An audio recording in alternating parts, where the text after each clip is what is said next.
Άσε με να μαντέψω. Οι κυνηγοί το έσκασαν πάλι. Καταλαβαίνω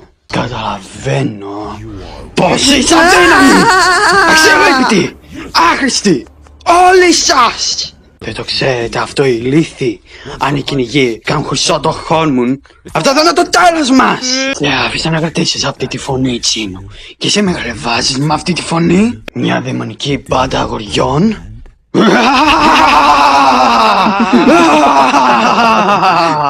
Δεν σε κάνει να πιστεύεις ότι αυτό μπορεί να πετύχει.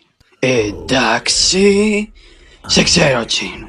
400 χρόνια δεν έχεις κάνει ποτέ σου τίποτα που να μην έχεις προσωπικό όφελος. Τι θέλεις τώρα?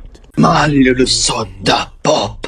Για Σάικο, όλος περίεργος το σχέδιο σου λειτουργεί με επιτυχία. Μια από τους κυνηγούς σου φέρει τα σημάδι μου. Μα δεν έχω κανέναν έλεγχο επάνω της. Δεν διδάξα καλά, Τσίνο. Δεν μπορείς να κάνεις τίποτα για την οικογένειά σου. Δεν είσαι αρκετά καλός. Μα μπορώ να σε βοηθήσω εγώ να γίνεις αρκετά καλός. Με έφυγες τότε.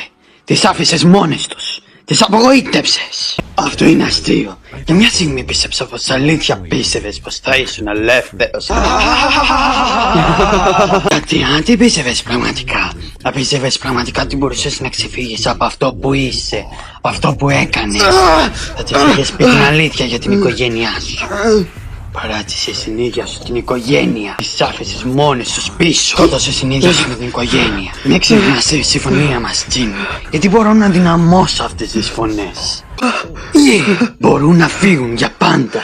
Μην νομίζεις ότι μπορείς να ξεφύγεις από αυτό που είσαι, από αυτό που έκανες. Πίστευες πως θα ήσασταν μαζί, μα τώρα είσαι μόνος. Μα δεν χρειάζεται να είσαι πια. Λοιπόν, είσαι έτοιμος να τα ξεχάσεις όλα? Ωραία. Είμαι έτοιμος να το διασκεδάσω αυτό. Ήρθα κι εγώ. Ήρθες εδώ έτσι? Νομίζεις πως μπορείς να φτιάξεις τον κόσμο? Δεν μπορείς εσύ καλά να φτιάξεις τον εαυτό σου. Και τώρα όλοι επιτέλους βλέπουν τι στην πραγματικότητα είσαι. Και το Χόλμουν έχει καταστραφεί. Σταματήστε το τραγούδι! Επιτεθείτε τους Σάτσα Boys! Είστε άχρηστοι. Οι φωνές σας δεν θα καταφέρουνε να νικήσουν εμένα!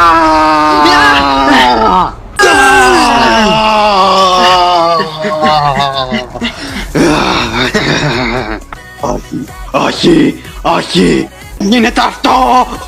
Όχι!